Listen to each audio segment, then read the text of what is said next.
PSAA 632, and by way of introduction I just wanted to do a little video here. Um, I'll actually try to do a short video each week that will sort of recap what we've talked about and to introduce the coming week as well. Um, so at the outset I just want to welcome you to the class. I hope it'll be an exciting class for you and an interesting class as well. At the outset, I guess I just want to highlight two things that we'll be talking about in the course. Um, they may not be the key things we talk about, but I think they're very important. And the first is the notion that no money, no mission.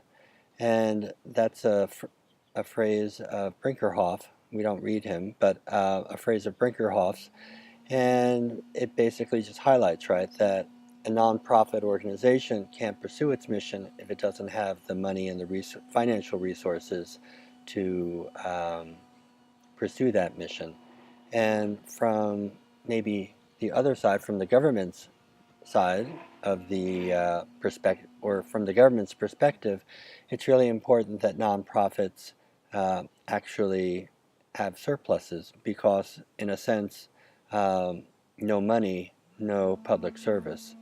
And governments have uh, are increasingly relying on nonprofits to provide essential public services through uh, government contracts or fee-for-service funding. And so it's important that government recognize that this resource that you are hiring or funding can't do a great job in terms of providing great public services if it doesn't have the financial means to do so. The second main thing I wanted to just talk about briefly was this idea of liquidity. And I know we talk about that a little bit at the beginning of the course.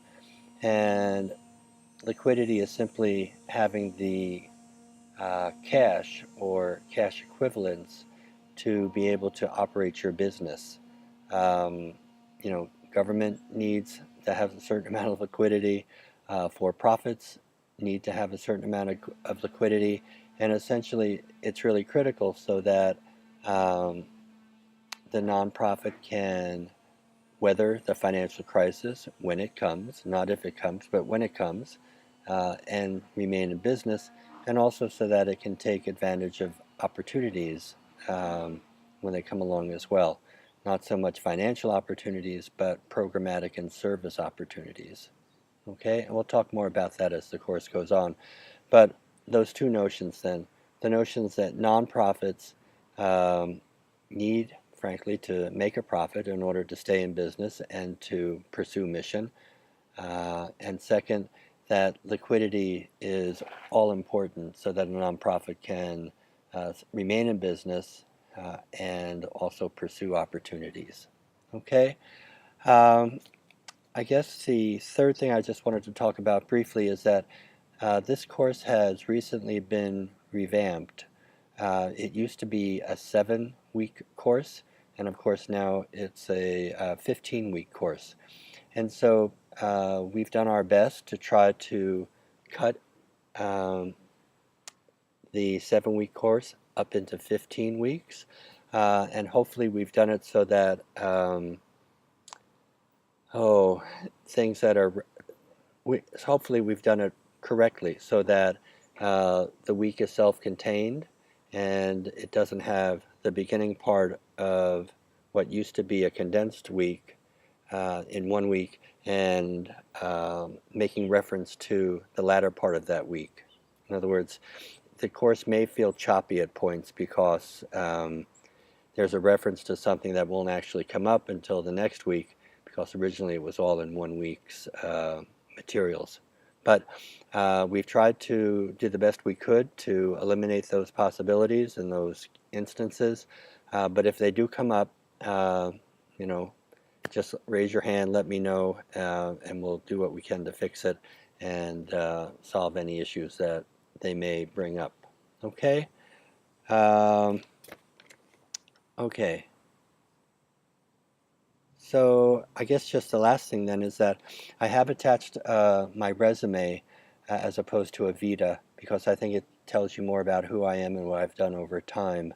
Um, you'll see that um, way back when I was a preschool teacher and a kindergarten teacher. I do have a master's in early childhood education, but then I went back to graduate school a second time and got a master's degree in public policy from Duke University.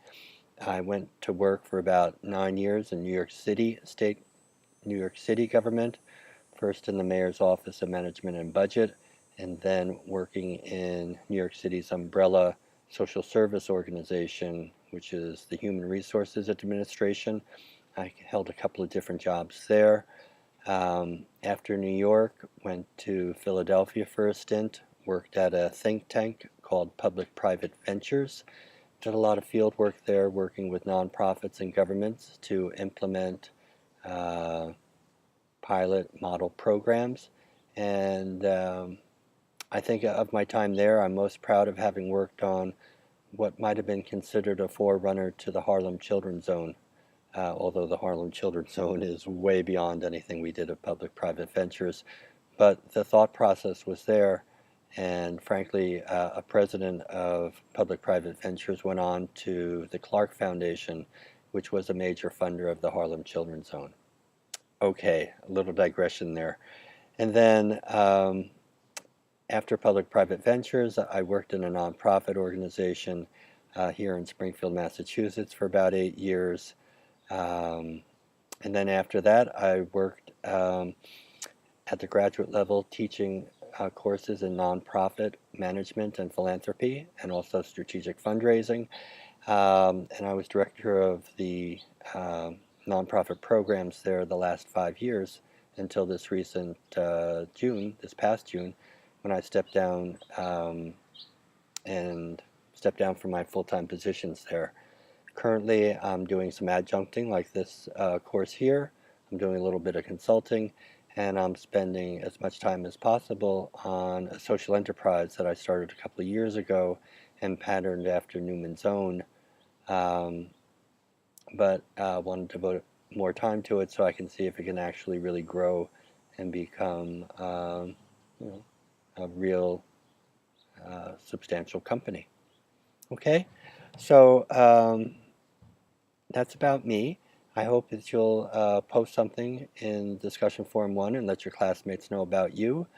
And the last thing that I did not do, I always do this, but I didn't do it this time. I'm looking at some notes here. I didn't write down my phone number so that you can always, so I can hold it up here and you can always see it and always give me a call. But I'll say it, it's on the syllabus. My cell phone is area code 413-237-7475. And I really encourage you all to